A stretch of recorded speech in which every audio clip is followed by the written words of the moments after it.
The following is a special presentation of TNN Sports.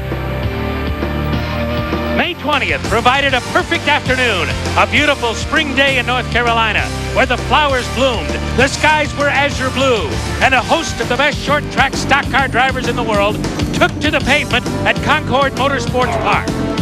As 37 cars saluted the green flag, no one suspected what was to follow would eventually look more like an endurance race than a 300-lap dash to glory.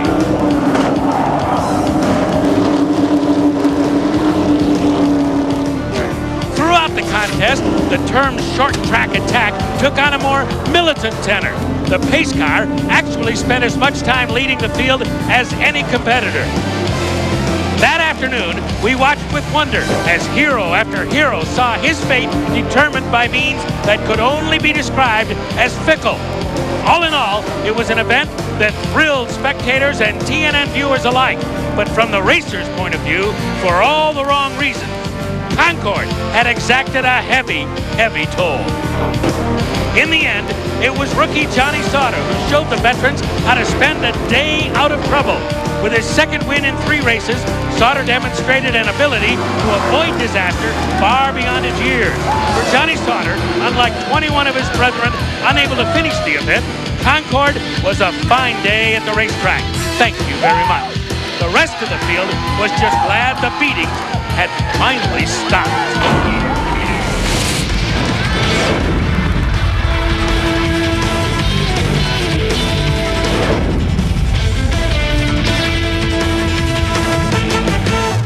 Nashville, Tennessee, capital of the Volunteer State, and home to a musical lifestyle that finds its heritage rooted in the very soul of the South. This is a city that embraces the traditions of old and celebrates the vision of the new. And nothing speaks as directly to both ideas as the Nashville Speedway USA, as it welcomes the 8th round of 20 races in the 2001 ASA ACDelco Racing Series, a $6 million championship tour featuring the most prestigious short track stock car racing in the world. The last time out at Concord Motorsports Park, this car came home the winner. The man behind the wheel, this man, Johnny Sauter. Tonight he goes for 2 in a row in Nashville, though that could be a bit of a tall order because he comes from 16th on the grid. Hi everybody, I'm Chris McClure. Welcome to Music City and the Luxaire 300. You know, this really is a very special place. From the very beginning of racing, when facilities such as this were being transformed from dirt tracks, which were built for horses, to asphalt arenas to accommodate the new and burgeoning activity called motorsports, the very best were sure to come, and they have. Just take a look at the names who have captured a checkered flag, at least some of the names who have captured a checkered flag here, and take note, if you please, that our expert commentator, Buddy Baker, is on that list. Also on the list, 3-time ASA champion Butch Miller. He's won here, but not last year. In turn number 2, right after the start a year ago, he got tangled up with some other cars, and that produced one of the most frightening moments in the history of ASA. He escaped uninjured, though, and this year he's back in Nashville, and it appears that fate is smiling a little more favorably on Mr. Miller. Right, Baker? Chris, what a difference a year makes. Butch Miller, everything's going right for him this year. No fires this year, except under that right foot. I tell you what, 40 times you've been on the pole for ASA events, 3 times this year. Hadn't won yet, leading in the points. Can you do it tonight? I think so. You know, this is one of my favorite racetracks. We've got a great race car. A couple years ago, they put new asphalt, but they put it right over those old bumps and dips that I used to love out here. We can win. Bob Dillner, I'll tell you one thing about Butch Miller. Anytime he's in an ASA event, he can win. Look out for him tonight. Buddy, last year, Joey Clanton and Mike Garvey waged war at Nashville, and the one wound up hitting the wall hard. You could see Mike Garvey's anguish as he sat inside his race car. Well, tonight, those two could be factors again. Mike Garvey starting 3rd in his Tecumseh Chevrolet. And on the front row, just in front of Mike Garvey, is his old pal, Joey Clanton. Joey's got 2 wins on the circuit this year. He will start on the outside pole this evening. He wants this win bad. Joey, are you ready to avenge last year's race here in Nashville? Yeah, we're looking for it. We want that guitar and that's what I'm shooting for. I want to be there on the podium when this race is over with. I mean, the crew chief, he's going to play that guitar on top of this car, and it's going to look good. And Joey is hoping to be singing along with him tonight. Sandy? Look down the starting grid to the middle of the pack, and you will find two cars that are faster than their qualifying position indicates. First of all, Mike Eddy just missed the setup in qualifying. Is this car a little bit faster than what the starting position may show? Yeah, it's faster what the starting position shows, but that's the trend we've been in lately, qualifying bad. But we'll get it better here one of these days. Now look at another car that's right behind him, Mike Cope. They had a bearing going bad. He said it felt like he was pulling a trailer during practice. They got that fixed, and now they also think they will be moving quickly to the front. Chris? Well, Sandy, that certainly defines short track racing at its best, and that's what we're in for here at Nashville tonight in the Luxaire 300, round number 8 of the 2001 ASA ACDelco Racing Series. 34 hopefuls are ready to go, and we'll be back for the start in just a moment.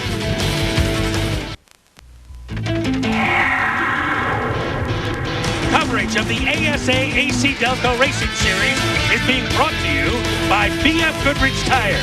Take control. Of the dealers and distributors for Luxaire Heating and Air Conditioning in the stands and nationwide, together setting the performance standard. Gentlemen, start your Vortec engines.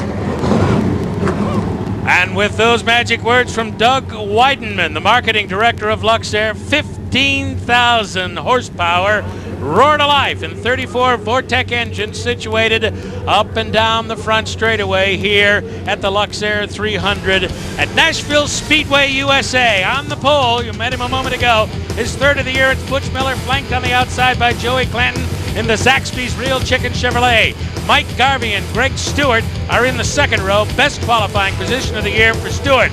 Then Robbie Pyle and Gary St. Amant in the Wynn Chevrolet, followed by Scott Frazier and Kevin Sawinski in the Texas Roadhouse Chevrolet. Scott Hansen is in the next row, and I'll tell you what, Buddy Baker, if you want to watch somebody that knows their way around here, watch Scott Hansen. Absolutely. He is a track master. He will find somewhere on that racetrack that car of his will work, so watch him tonight. Taking a look at the 12th row, Cope, who won the qualifying race last night to get into the field.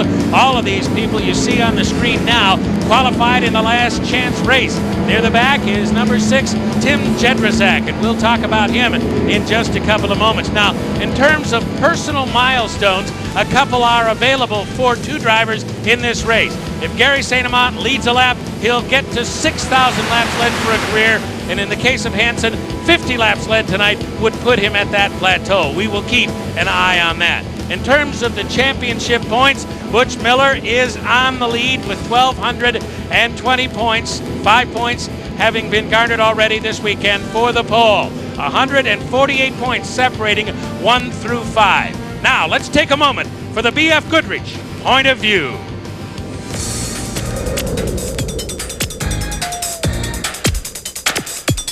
Here at Nashville, the racetrack itself is very difficult to drive. One reason, the racetrack itself is very porous. 19 degrees of bank in the corner also. That means you can't have very good visibility out of the corner. You start off the corner 120 miles an hour. A couple of cars make contact. Where do you go? A lot of times you have nowhere to go, and you become a caution. Bob Dillner. Buddy, not only is this racetrack rough, but there is also a wicked bump in turn number 2. You can see all the scrapes from where the cars bottomed out. This bump caused all hell to break loose last year. The secret, going across it one car at a time. If you go side by side, that's when disaster can strike. Sandy?